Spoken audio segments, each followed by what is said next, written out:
Dans son entretien qu'il a accordé à Paris Match, le Saint-Père a évoqué le capitalisme et le profit. Je cite ses propos.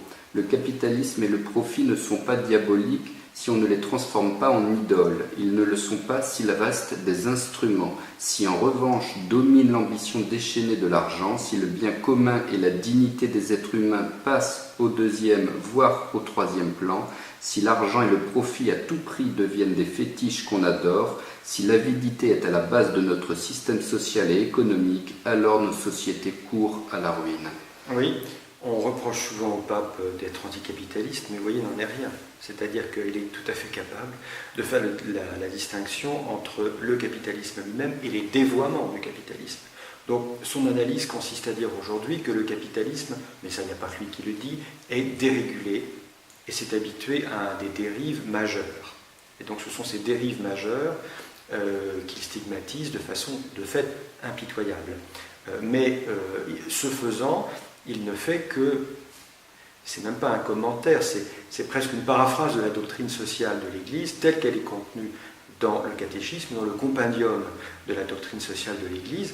C'est exactement ça, c'est-à-dire le risque, quel que soit le système, l'Église ne juge pas les systèmes économiques. Elle n'entre pas, elle ne choisit pas dans les systèmes économiques. En revanche, elle dénonce le fait qu'un système, quel qu'il soit, puisse devenir en effet un fétiche ou une idole, les deux expressions qu'utilise le pape. Et dans ces cas-là, effectivement, le rôle de l'Église est de stigmatiser très fortement ces dérives. Et actuellement, bon, le capitalisme, tout le monde le voit, produit des effets secondaires, enfin des effets indésirables, qui doivent absolument être corrigés. Donc c'est sur ces effets-là correcteurs, indispensables, que le pape met l'accent de façon systématique. On lui reproche beaucoup, mais là, il est en plein dans son rôle. Est-ce que nous pourrions revenir sur la notion de bien commun au sein de la pensée chrétienne ? C'est la notion la plus centrale, probablement, et la plus politique, d'une certaine manière, de l'enseignement social de l'Église. La plus politique au sens classique du terme, c'est-à-dire de construction de la cité. C'est la manière dont l'Église essaye de participer dans ses interventions et dans son action concrète, avec tous les baptisés, à la construction, à la promotion ensemble, avec les différentes autorités, d'un bien pour, on pourrait dire, pour paraphraser, d'un bien pour tous. C'est-à-dire que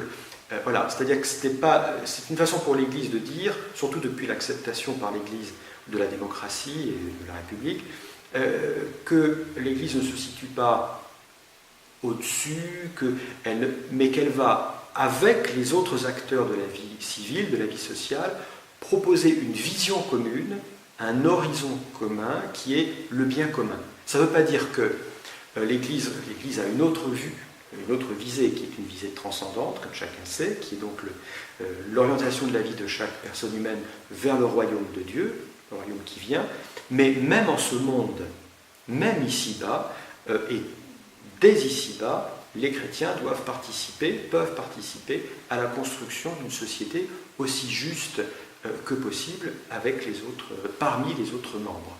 Vous savez, c'était déjà le cas dans les épîtres de Paul, dans l'épître à Diognéte, que citait beaucoup Benoît XVI, et c'est le cas dans les différents développements de la tradition. On le trouve chez saint Thomas d'Aquin, on le retrouve chez les papes récents, chez Léon XIII, Paul VI, Jean-Paul II, je pense à l'encyclique Solicitatio Rei Socialis, et on le retrouve désormais chez François. Avec un accent particulier chez François, c'est-à-dire vraiment la dénonciation, je dirais, en règle, des méfaits du capitalisme, ce qui fait de lui parfois, il est l'objet de caricatures en disant c'est un pape de gauche. Ça n'a strictement aucun sens. C'est une expression qui est, à mon avis, politiquement abusive.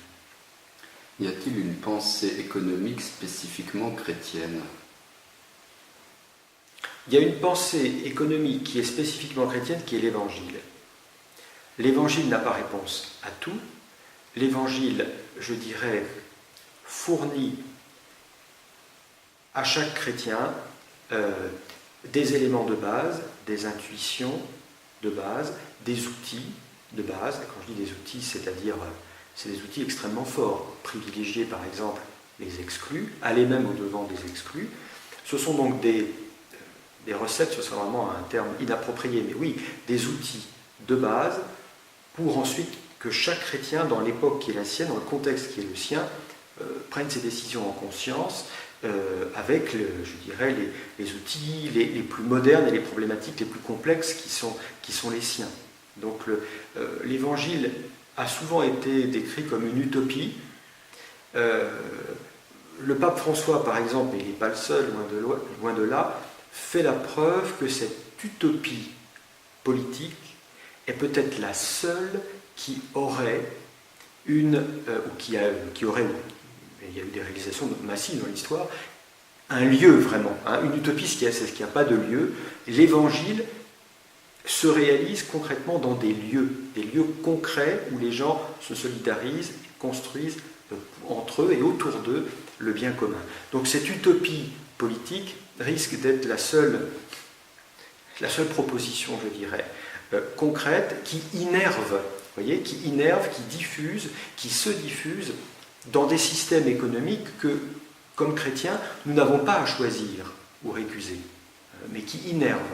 Les seules choses que nous récusions comme système économique, ce sont des systèmes oppressifs, donc les totalitarismes.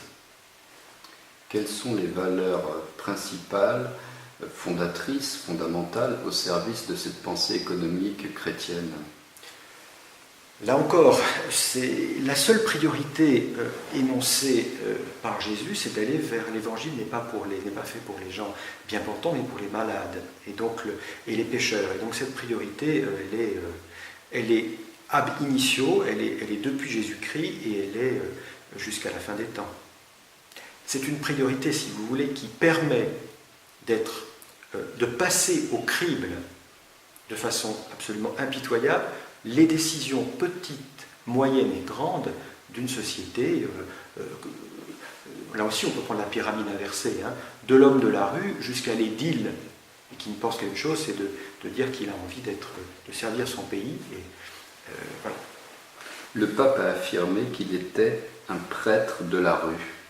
C'est un prêtre. Tout son itinéraire est celui d'un prêtre de la rue. Donc ses choix, son histoire depuis le début, son choix des pauvres, le fait qu'il ait voulu, comme premier ministère, aller dans les lieux de périphérie, si vous voulez, les lieux d'ultra-pauvreté, et il est resté comme ça jusqu'à son accession à l'archevêché de Buenos Aires. Il était dans le métro, etc. Il a toujours vécu comme un prêtre de la rue, et toujours pensé comme un prêtre de la rue. Et je crois que c'est très intéressant parce que ça n'est pas un pape qui fait partie de l'establishment.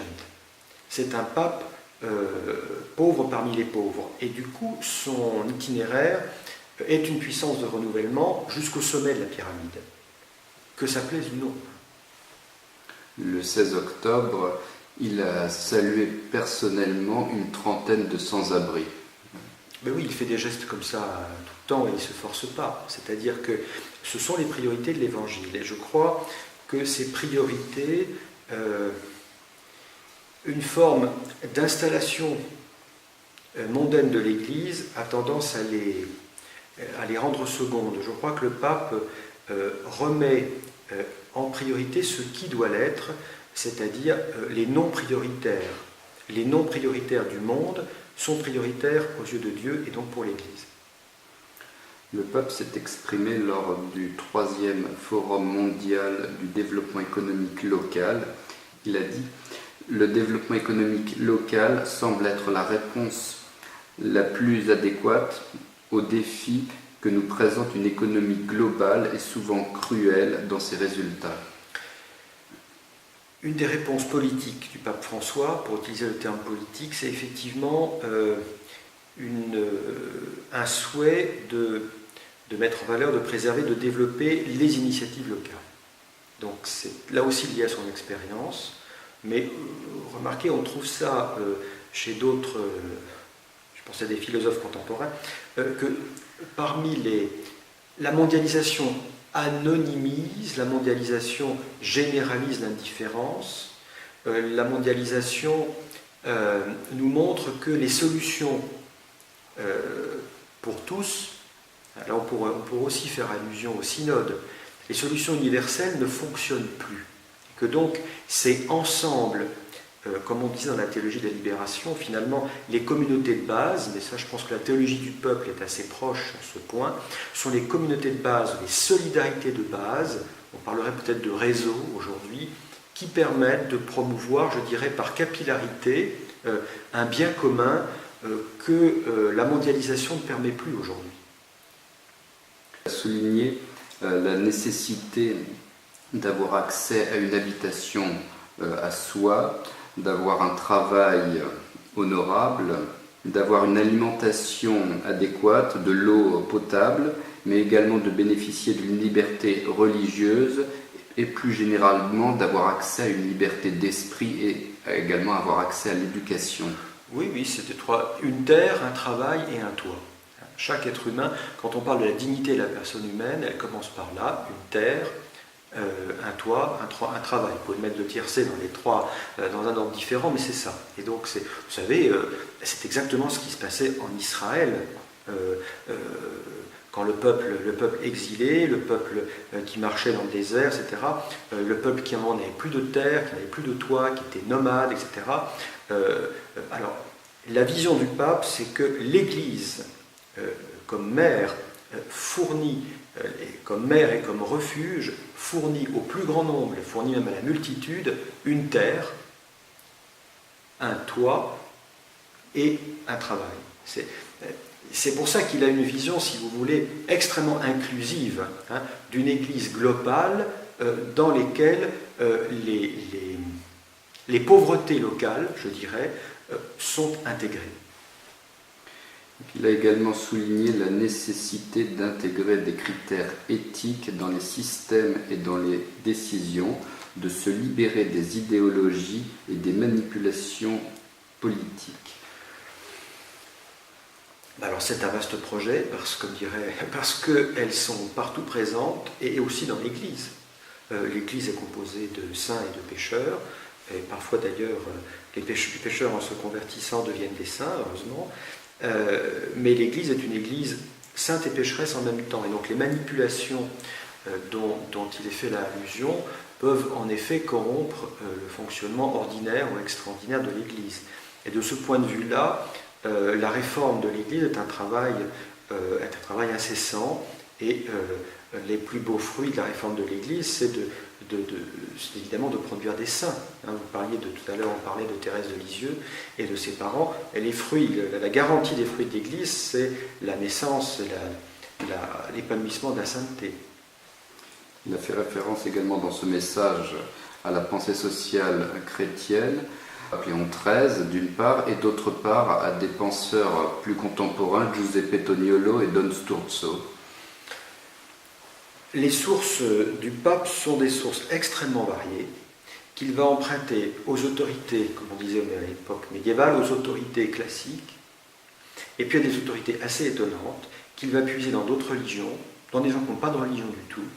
Mais c'est exactement, si vous voulez, son projet de dire du bien commun. C'est-à-dire qu'il faut que tout le monde concourt, contribue, même au-delà de ses convictions. Ce n'est pas d'abord une question finalement de conviction religieuse au sens d'être replié sur ses convictions religieuses, que tout le monde concourt à l'édification d'une société aussi fraternelle et juste que possible. Et pour cela, on a besoin de tout le monde. On a besoin de l'homme et de la femme de bonne volonté, comme le disait le dernier concile. Et le pape a affirmé qu'il était conscient que souvent la voix de l'Église est une voix qui crie dans le désert.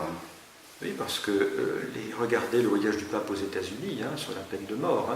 Il a passé son temps à répéter l'enseignement traditionnel de l'Église, traditionnel en tout cas depuis un certain temps, sur le refus de la peine de mort. Il est rentré à Rome, il y a eu une mise à mort dans un État américain le lendemain ou le surlendemain. Donc l'Église, malheureusement, est habituée à, y compris quand on l'admire, comme on dit, oh là là, ce pape est si extraordinaire, et le lendemain on fait exactement le contraire.